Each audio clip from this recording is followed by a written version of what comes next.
O Espírito Santo, através do apóstolo Paulo, afirmou estas palavras: se Cristo não ressuscitou, é vã a vossa fé, e ainda permaneceis nos vossos pecados.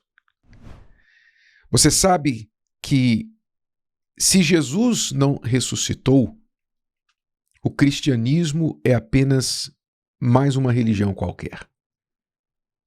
Porque toda a fé cristã está apoiada sobre a sua vitória sobre a morte. Mas porque ele ressuscitou, então ele provou que ele é muito mais do que qualquer religião do mundo. Ele não é uma religião. Ele é o único caminho, a verdade e a vida. Por ele ter ressuscitado. E a palavra de Deus diz que, porque ele ressuscitou, quem crê nele também vai vencer a morte e também vai ressuscitar. Graças a Deus. E por isso, nós ficamos tão felizes, não é, de ver que não só Jesus ressuscitou, mas ele continua dando provas infalíveis de que está vivo. A ressurreição de Jesus não é uma historinha que alguém contou lá atrás e a história se espalhou. Não. A ressurreição de Jesus foi verificada, como diz a Escritura, por mais de 500 pessoas que o viram vivo, ressuscitado. E não só elas. Não somente ele apareceu a mais de 500 pessoas depois da sua ressurreição, mas essas pessoas, esses discípulos, se tornaram tão fervorosos nesta fé que morreram, pagaram com a vida pela fé em Jesus. E ninguém paga com a vida por uma mentira. Ninguém paga com a vida por algo que foi inventado. A razão por que os cristãos estavam dispostos a morrer na igreja primitiva, e muitos deles foram mortos, sacrificados brutalmente, é porque eles tinham absoluta convicção de que eles estavam morrendo pela verdade. Mas isso não é só história para você ler a respeito. Se o que Jesus fez, a ressurreição de Jesus, impactasse apenas a sua geração, não teria o poder que tem tido pelos últimos 2000 anos. Mas ele continua hoje dando provas. Como? Como Deus dá prova? Como Jesus dá prova que ele está vivo? Como que Jesus dá prova que está vivo hoje? Vamos ler aqui o texto sagrado, lá no livro de Atos dos Apóstolos, lá no início do livro, que diz assim, que Jesus, depois de ter padecido, se apresentou vivo, com muitas provas infalíveis, sendo visto por eles por espaço de 40 dias e falando das coisas concernentes ao reino de Deus. Jesus se apresentou. Ele não só falou que ele iria morrer e ressuscitar ao terceiro dia. Ele veio e provou, mostrou para os discípulos que ele estava vivo. Muitos dos discípulos que duvidavam inicialmente, mas vieram a crer porque viram e estiveram com ele.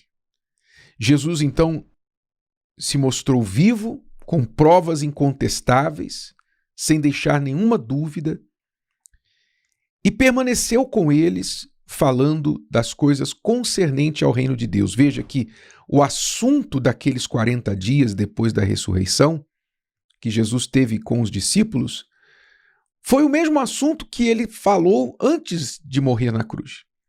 Porque antes de morrer na cruz, ele também falava, desde o início do seu ministério, ele já chegou falando: arrependei-vos, porque é chegado a vós o reino de Deus. Jesus começou o ministério dele, aliás, João Batista já o precedeu falando do reino de Deus, e Jesus também começou falando do reino de Deus, e depois que ressuscitou, antes de subir ao Pai, continuou falando do reino de Deus aos seus discípulos. Ou seja, não é um assunto que você deve deixar passar despercebido. O reino de Deus é o assunto que Jesus veio trazer a esta terra. De várias formas, em várias situações, ele falou do reino de Deus. Uma das principais lições que ele falou do reino de Deus foi: buscai primeiro o reino de Deus e a sua justiça, e todas as outras coisas serão acrescentadas na nossa vida. Mas as pessoas, apesar de ouvirem isso, elas na prática continuam buscando o reino deste mundo e não o reino de Deus, porque se Jesus veio trazer o reino de Deus é porque havia outro reino nesse mundo. E há outro reino. Há o reino das trevas, há o reino do mal, e todo mundo pode ver isso. Todo mundo sabe, todo mundo nota isso. É só pensar só um pouquinho para observar que neste mundo existem dois reinos conflitantes. E Jesus veio trazer o reino de Deus para combater o reino deste mundo, o reino do inferno. E você está em um ou em outro, não dá para estar nos dois. E para entrar no reino de Deus, você tem que buscá-lo. Não é uma coisa automática. Você tem que buscar o reino de Deus. Então Jesus permaneceu aqueles 40 dias falando do reino de Deus com os discípulos, e estando com eles, determinou-lhes que não se ausentassem de Jerusalém, mas que esperassem a promessa do Pai, que, disse ele, de mim ouvistes. Essa promessa era o Espírito Santo. Porque, na verdade, João batizou com água, o batismo do arrependimento. Mas vós sereis batizados com o Espírito Santo, não muito depois destes dias. E depois ele ainda fala que quando eles recebessem o Espírito Santo, eles seriam testemunhas dele por toda a terra. Então, como eu dizia, Jesus continua dando provas infalíveis de que ele está vivo hoje. E quando a gente fala que Jesus está vivo hoje, alguns mais incrédulos querem ver Jesus igual Tomé. Eu quero ver, eu quero tocar, eu quero sentir. Mas não entendem que Jesus se manifesta vivo hoje através do seu Espírito. O Espírito dele dentro daqueles que creem nele. Então preste atenção. Como eu sei que Jesus está vivo? Porque o Espírito dele habita em mim e opera em mim, trabalha em mim. Sabe, no Espiritismo, as pessoas buscam ser usadas pelos espíritos, as entidades que elas servem. Então você vai encontrar em várias linhas de espiritismo pessoas que servem a entidade A, a entidade B, a entidade C. Elas são dedicadas àquela entidade. Não é? Às vezes os pais já dedicam a criança à entidade, desde criança. Então a pessoa vive a vida dela sendo usada por aquele espírito. Ela vai lá na sessão espírita, ela recebe a entidade no corpo dela, a voz dela muda, os trejeitos mudam, ela recebe influências claríssimas daqueles espíritos. Ninguém disputa isso. Isso é um fato verificável, que essas entidades, esses espíritos existem.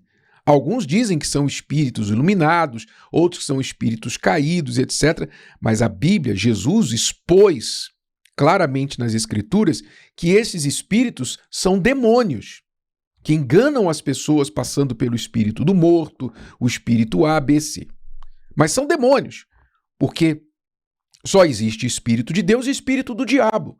Os mortos não voltam a esta vida, a este mundo. A Bíblia diz isso.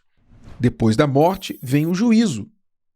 Então, mas e o espírito? Eu falei com a minha avó, bispo, eu consultei e a minha avó falou com a voz dela e falou coisas da minha vida. Você consultou com um espírito que assumiu a personalidade da sua avó, que certamente era uma pessoa que também era influenciada por aqueles espíritos. Então, A Bíblia fala que um espírito passou pelo profeta Samuel. Quando o rei Saul foi consultar com uma feiticeira. Isso tudo está na Bíblia. Então, o que eu quero dizer? As pessoas entendem a influência dos espíritos nos seres humanos, mas muitas vezes não entendem que o maior espírito que pode influenciá-las, que elas devem buscar, é o Espírito Santo, que Jesus prometeu. Ele disse aqui, é promessa do Pai. Ele falou para os discípulos, vocês não devem se ausentar de Jerusalém, mas tem que esperar a promessa do Pai, para que vocês recebam o Espírito Santo. Então eu sei que ele está vivo porque o Espírito dele habita em mim e opera em mim. Ele influencia a minha mente, as minhas decisões. Ele me ajuda a vencer a mim mesmo, a vencer as dificuldades que a vida me oferece. O Espírito Santo está dentro de mim. E quando eu olho para trás e vejo tudo que ele fez na minha vida, eu sei que ele está vivo. Eu sei que o cristianismo, a fé cristã, não é uma história contada por alguém, porque se fosse apenas uma história contada por alguém, ela não teria poder nenhum para me oferecer. Mas porque ele está vivo e habitando dentro de mim e de tantas outras pessoas, então nós temos as testemunhas, como ele disse, vocês serão minhas testemunhas. E você que me ouve, que tem o Espírito Santo, sabe que você também é testemunha dele, que ele está vivo. Agora eu falo com você que ainda não o conheceu, você que ainda não o encontrou, você já ouviu falar, né? Jesus morreu na cruz, ressuscitou, etc. Você já ouviu falar, mas para você essa história é muito distante, é muito fantasiosa para você. Pois é, mas ele te faz um convite, venha conhecer-me, busque-me, e eu vou te dar o meu Espírito também, e vou provar para você que eu estou vivo. Ele não dá o Espírito dele para qualquer pessoa, ele dá para quem busca, quem quer, quem crê, quem se entrega, quem coloca à prova a palavra dele. Se você quiser conhecê-lo, meu amigo e minha amiga, ele está pronto para se apresentar a você, mas você tem que fazer dele o principal na sua vida, buscá-lo em primeiro lugar. Então, aí está a oportunidade. Faça isso. Se você quiser conhecer Jesus, busque, fale com ele, leia a palavra de Deus, leia a Bíblia, leia os evangelhos e fale com esse Jesus que se apresenta como o mesmo ontem, hoje e para sempre. Não mudou. Ele está vivo. Ele não é uma religião. Ele não é católico, evangélico, batista, universal. Ele não é nada disso. Ele é uma pessoa. Ele é o caminho, a verdade e a vida. É ele que você tem que conhecer. E a ele você deve servir e não ser uma pessoa religiosa, porque isso não vai levar você a nada. Então, eu apresento a você essa oportunidade. Ele está vivo e quer se apresentar vivo a você com provas infalíveis. Se você crê, se você quiser, basta você buscá-lo. Se o vídeo de hoje te ajudou, você conhece alguém que vai ser ajudado por essa mensagem, passe adiante. E se você ainda não inscreveu aqui no canal, inscreva-se agora. Até a próxima.